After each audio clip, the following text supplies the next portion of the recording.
Olá, alunos. Aqui é o professor Marcelo Martins. O tema da nossa aula de hoje é Teatro Brasileiro. O teatro no Brasil tem suas origens remotas nas práticas de evangelização dos jesuítas no século XVI, mas só entra em pleno desenvolvimento nos séculos XIX e XX. Vamos entender isso melhor? O início da história do teatro no Brasil tem como referência as exibições teatrais idealizadas por padres jesuítas durante o século XVI. Um nome de grande importância para a origem do teatro brasileiro foi o padre José de Anchieta, 1534 a 1597, considerado o primeiro dramaturgo do país. Com o objetivo de converter a população indígena ao cristianismo, os religiosos utilizaram o teatro como instrumento de doutrinação, o que se chamou de teatro de catequese. Então, a história do teatro no Brasil surgiu no século XVI, quando o Brasil se tornou colônia de Portugal, tendo como objetivo catequizar os índios.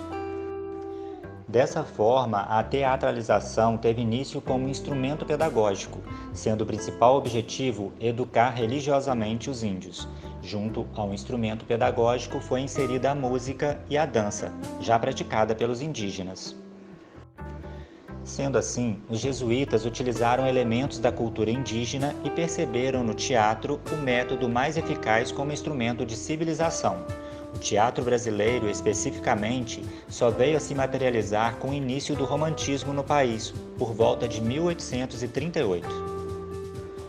Toda a história construída até então ficou abalada na época da ditadura militar.